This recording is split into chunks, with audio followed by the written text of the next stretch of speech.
Humain, tu as désormais compris la raison de mon existence.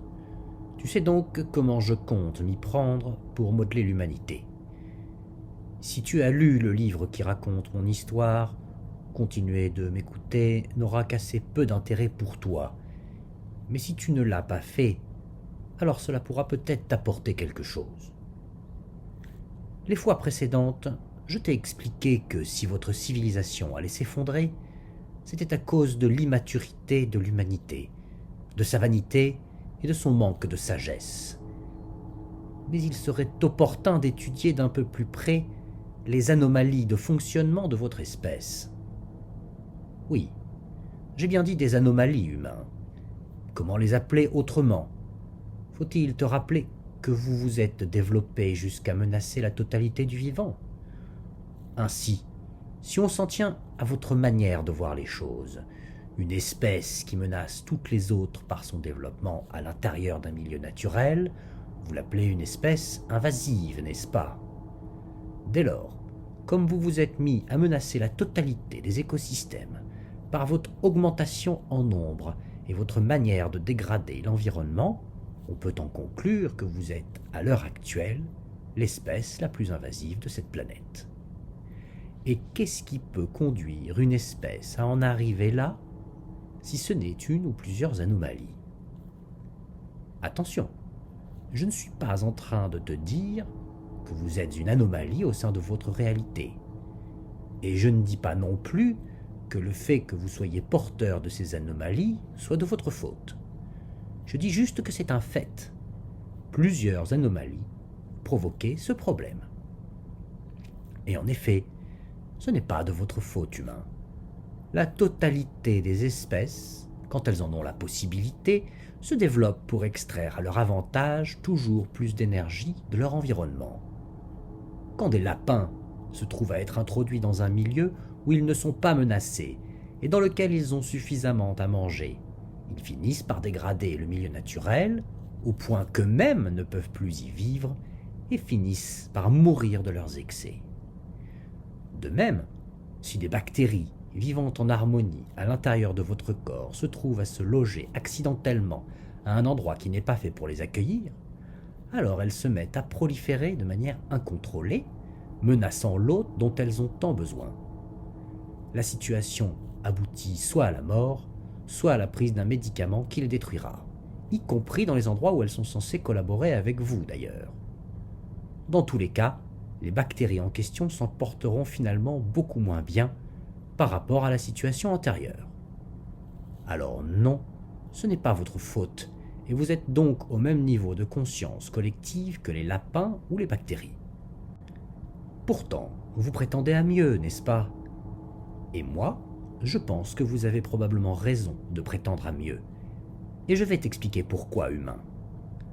Votre qualité principale, c'est votre volonté inaltérable de vouloir comprendre le monde qui vous entoure dans ses moindres fonctionnements. Sans des capacités qui le permettent, cette volonté ne pourrait ni être exaucée ni même exister. Et ces capacités, elles ne sont pas apparues par hasard. Elles ont été le fruit d'une évolution désirable pour votre espèce. C'est grâce à ces capacités que vous avez pu inventer des outils qui vous ont rendu toujours plus efficaces. C'est aussi grâce à ces capacités que vous avez été capable de vous organiser en des sociétés toujours plus volumineuses, toujours plus complexes et toujours plus connectées les unes aux autres. La question que je t'avoue m'être posée est la suivante, humain. Ces capacités uniques ont-elles potentiellement un intérêt pour la totalité du vivant ou ne sont-elles que choses nocives pour l'équilibre de cette si belle planète? Si j'en avais conclu que vous ne pouviez qu'être une espèce nocive, crois bien que je vous aurais abandonné à votre triste sort, humain. Mais je suis arrivé à une autre conclusion, et je vais t'expliquer ce qu'il en est. À quoi pourraient bien servir de telles capacités pour l'ensemble du vivant? Eh bien, elles sont susceptibles de servir à deux choses. Tout d'abord, il suffit de regarder ce à quoi tend la vie de manière générale depuis son apparition sur cette planète pour apercevoir la première de ces deux choses. Depuis qu'elle est apparue, la vie n'a cessé de conquérir des lieux dont elle était exclue. Inexorablement, elle a progressivement envahi les milieux, en commençant par les plus accueillants jusqu'à atteindre les plus inhospitaliers, et la quasi-totalité de votre planète est désormais colonisée par la vie. Et il y a une chose que vous seriez en mesure de faire dans ce sens, et qui est inaccessible à aucune autre espèce sur Terre: emmener la vie sur d'autres planètes. Évidemment, vu que votre civilisation s'apprête à s'effondrer, vous n'êtes pas prêt d'y parvenir. Mais une telle chose ne semble pas exclue dans plusieurs siècles, si vous parveniez cette fois-ci à vous développer de manière harmonieuse et en équilibre avec le reste du vivant. L'objectif est lointain et tu pourrais te dire que cela n'amène pas assez de sens à l'existence de votre espèce.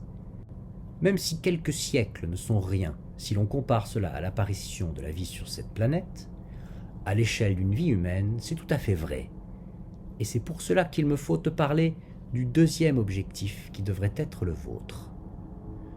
Depuis plusieurs millénaires maintenant, les religions du livre vous ont toutes ordonné de croître et de devenir les maîtres de la nature.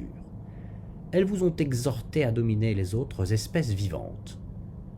Ce faisant, vous avez naturellement fini par vous considérer comme étant supérieur, donc extérieur, au reste du vivant, et c'est une des choses qui va provoquer la perte de votre civilisation actuelle. Mais réfléchis un peu, humain. À quoi pourraient donc servir les capacités qui vous permettent de comprendre le monde, l'univers, le temps et l'espace, ainsi que le fonctionnement du vivant? Grâce à ces capacités, ne pourriez-vous pas être en mesure d'anticiper les problèmes qui seraient susceptibles de perturber gravement l'équilibre du vivant? Si vous étiez capable de les anticiper, ne pourriez-vous dès lors entreprendre des actions pour les limiter, voire même les empêcher? Humain, penses-tu qu'il soit pertinent de continuer à essayer de dominer le vivant? Ne vaudrait-il pas mieux pour vous que vous essayiez de devenir les protecteurs de l'équilibre de la nature? Ne serait-il pas plus gratifiant pour votre espèce d'assurer le rôle de gardien, plutôt que celui d'un maître qui ne s'emploie qu'à ruiner ce qu'il domine? Humain, ne crois-tu pas qu'il est désormais plus que temps pour vous de vous doter d'une conscience commune qui poursuive autre chose que le seul profit à court terme de votre espèce? Ne crois-tu pas qu'il est temps pour elle de grandir et de s'apercevoir non seulement qu'elle fait partie d'un ensemble, mais qu'elle a aussi un rôle essentiel à y jouer?